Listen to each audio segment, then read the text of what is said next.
कहीं न जाए। जो कछु कहूँ तुम्हारे कृपा,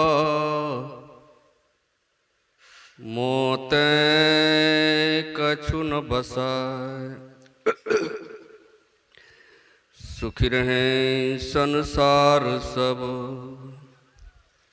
दुखिया रहें न को। यही हमारे प्रार्थना, गुरुपुरी भगवनी हो। गुरुपुरी भगवनी हो।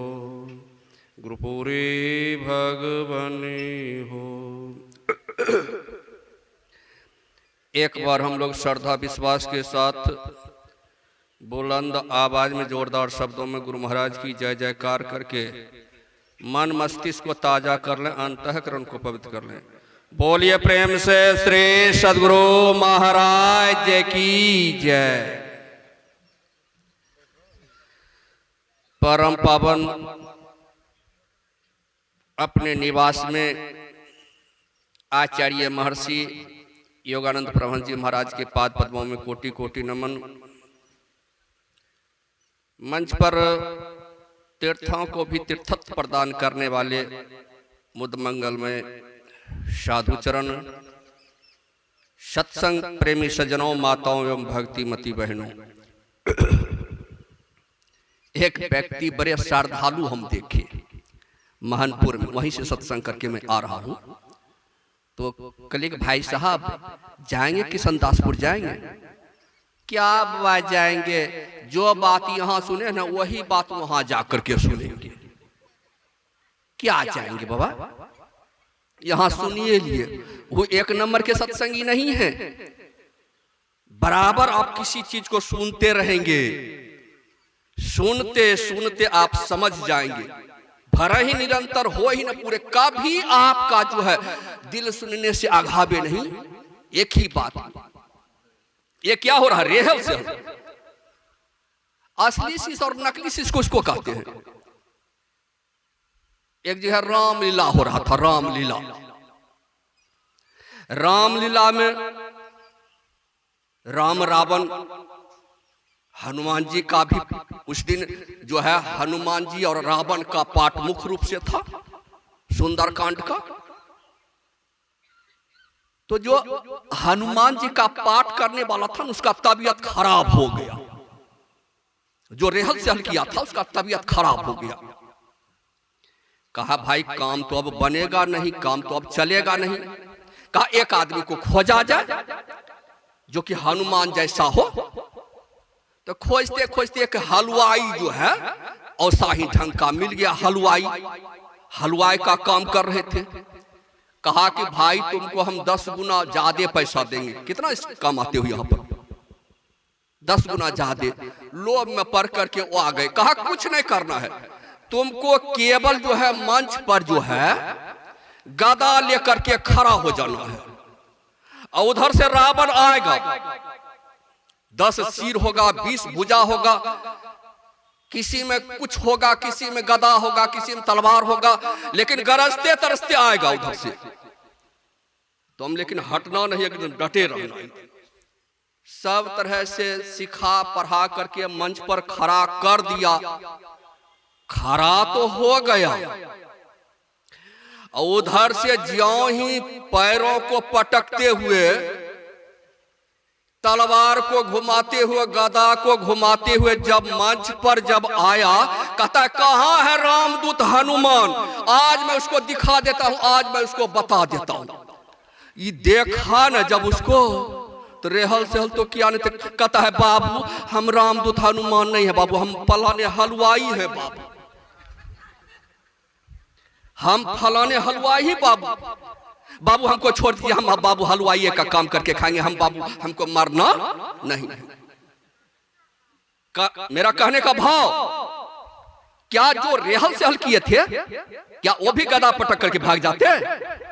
वो गदा पटक करके नहीं भागते, जम करके मुकाबला करते और हनुमान का दांत खट्टा करते।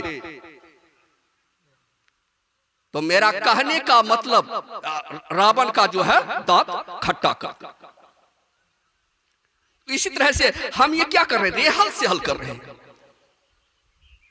यमराज को आप आंख दिखा करके आप जो है, क्योंकि गुरु को सिर पर बैठा रहे हैं, कहते तीन लोक नो खंड में गुरु ते बरा न कोई, करता करे न कर सके गुरु करे सो हो। कहते हैं एक बार गुरु को जो बैठा लेते हैं, गुरु को सिर पर राखिए, चलिए आज्ञा मान। कह कबीर तीन दास को, तीन लोक डर भय ना, तीनों लोकों में डर भय नहीं होगा, कहीं भी आप नहीं डरेंगे, सबको आप आंख दिखा सकते हैं। लेकिन आप जो उनके बताए हुए आज्ञा पर चलेंगे, तब आज्ञा समन सुसाहिब सेवा, सत्संग नित और ध्यान नित उनका आज्ञा है। जो सत्संग नित और ध्यान नित करते हैं, आप उनकी आज्ञा पर चल रहे हैं। तब कैसे आप जाएंगे संसार से, आया है सो जाएंगे, राजा रंक फकीर, एक सिंहासन चढ़ चलो एक बांधे जाए जंजीर। आप जंजीर में बंधे हुए नहीं जाएंगे, आप स्वतंत्र रूप से, आप आनंद से जाएंगे। जंजीर में बंधा हो, अभी सुन रहे थे, अद्भुत अंतर की डगरिया जा पर चलकर प्रभु मिलते, वो अद्भुत डगर है।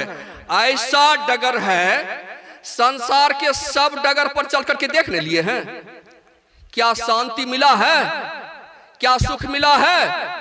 अगर किसी को मिला है तो इतिहास उठा करके आप देखिए, किसी को मिला तो आप नाम बताइए।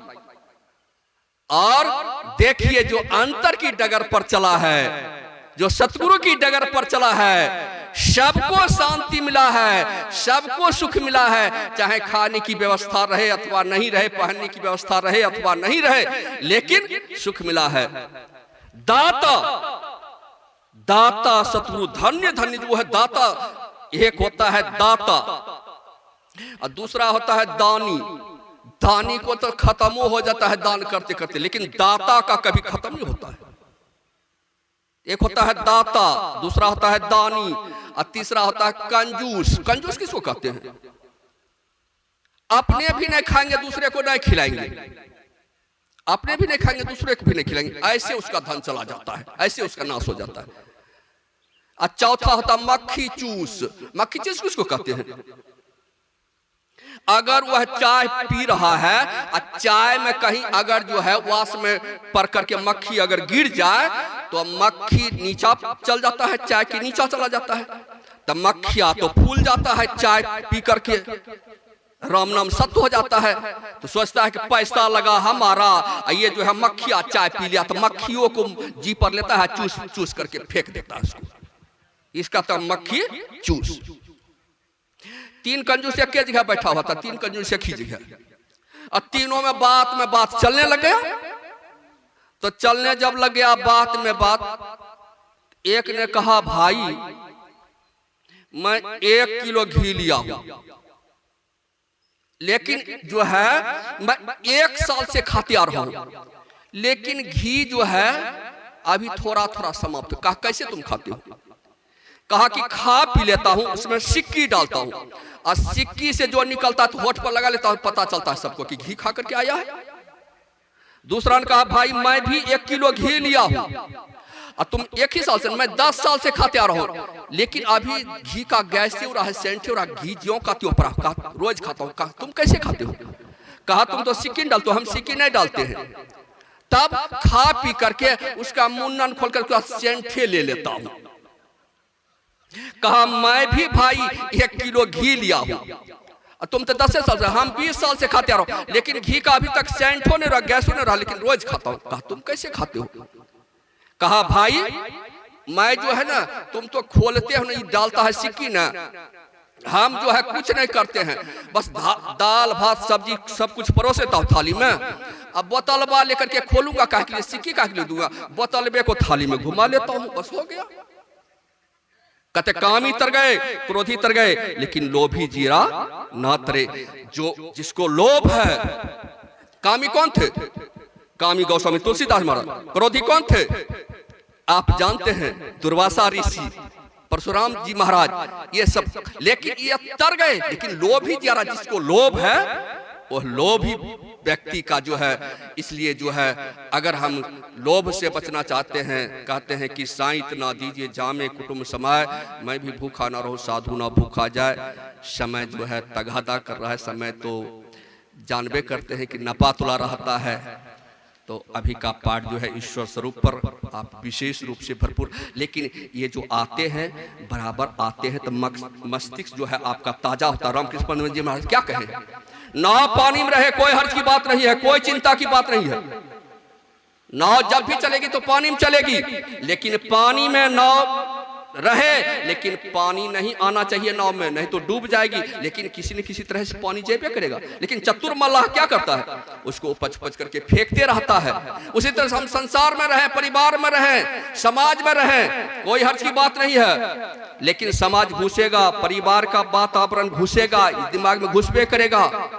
सब तरह से घुस करके ना रह जाए, नहीं तो आप भी डूब जाएंगे, गरक जाएंगे। जैसे नाव पानी फेंकते रहने के बाद हल्की होती रहती है इस पार से उस पार, उसी तरह से आप सत्संग में आएंगे तो आपका दिल दिमाग हल्का होता रहेगा। आप ध्यान भजन करते रहेंगे, शिथिलता नहीं आएगा, ध्यान भजन करते आएंगे और आने जाने में आपको कष्ट नहीं होगा। और जब तक परम परमात्मा के हाथ में शत्रु आपके हाथ को नहीं पकड़ा देंगे तब तक बीच में छोड़ेंगे नहीं। बोलिए प्रेम से श्री सद्गुरु महाराज की जय। अभी हम सभी स्वामी निर्मलानंद बाबा से सुन रहे थे। इन्होंने बड़ी ही अच्छी और मार्मिक बात कही कि हर एक भक्तों के मन में यह जिज्ञासा रहती है कि संत लोग आते हैं, सुनी सुनाई बातों को बार बार सुनाते और दोहराते हैं।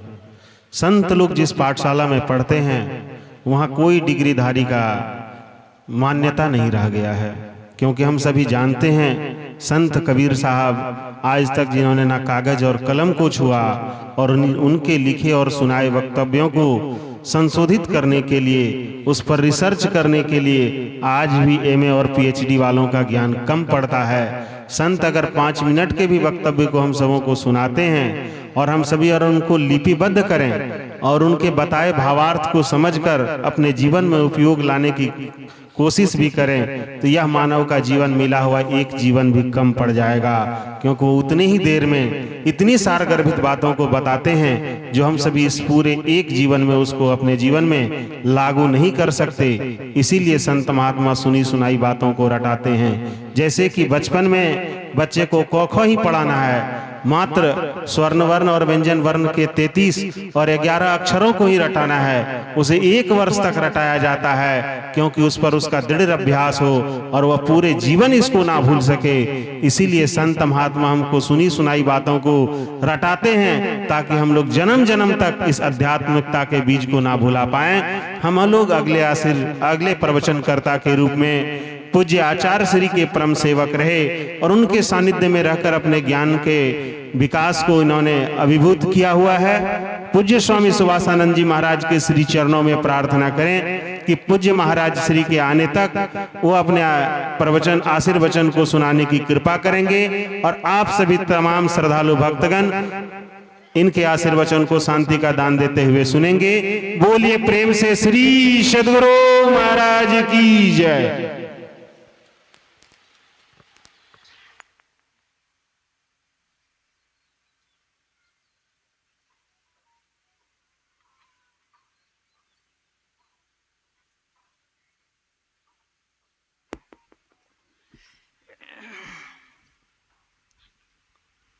बोलिए श्री सद्गुरु।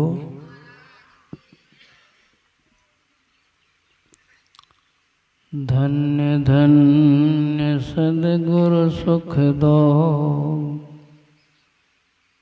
महिमा कही न जाए। जो कुछ कहो तुम्हारे कृपा, मोते कछु न बसा। जो कुछ कहो तुम्हारे कृपा,